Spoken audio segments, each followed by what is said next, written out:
So guys, I always wanted to know or test out what kind of performance issue would I have when I'm running my network cable I don't know, 5, 6, 7 switches. So this is basically over Wi-Fi. As you can see over here, we're connected to Wi-Fi. Can you actually see that? This is currently Wi-Fi, and yeah, we got like average like 3.2 milliseconds of latency. Alright, let me grab this cable real quick. Let's see what kind of latency I have when I'm directly connected to the main switch. I can get that thing in. Alright, so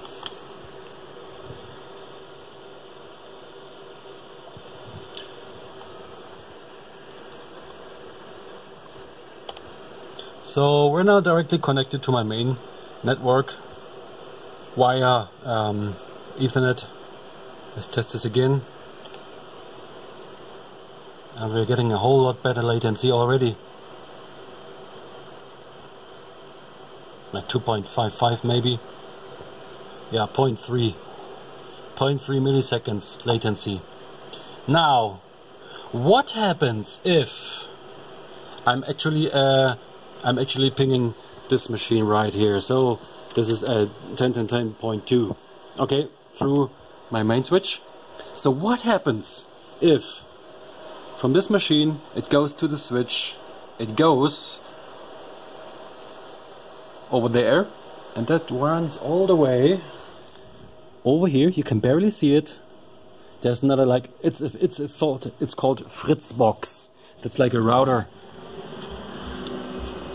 that connects all the way over here in the hallway. There's another TP-Link switch, old one.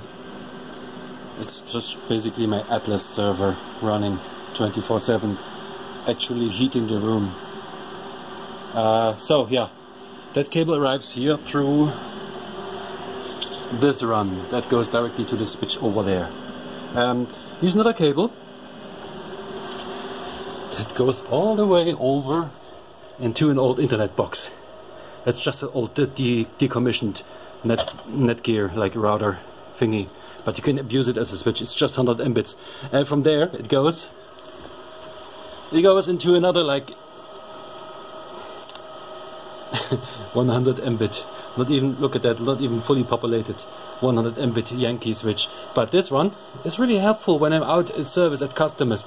So this cable goes into another old, I just grabbed it from the trash, switch. Okay, it just says 100 Mbit, but it's actually doing gigabit. So gigabit speeds to just another Netgear. It's sort of a router again, also decommissioned. And yeah, this one goes to a Cisco 2950, and it's put into the cold. It's called switch pod mode. So that should actually light up. It does not light up. Ah, it sucks.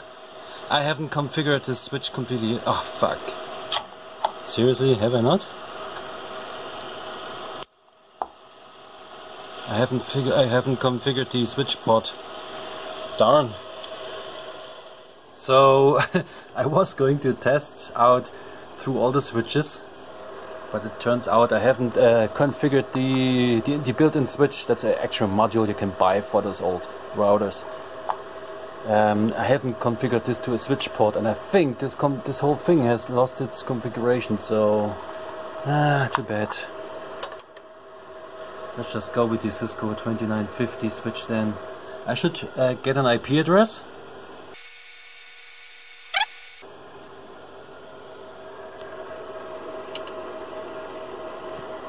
Maybe I have set it to a different segment. Let's see. It should work. It took a hot minute, I think it was like trying to configure its speed like 100 Mbit, half to full duplex, or gigabit in this case. So I should have an IP address now. Yeah, it's what? Oh, that's interesting. Can that still?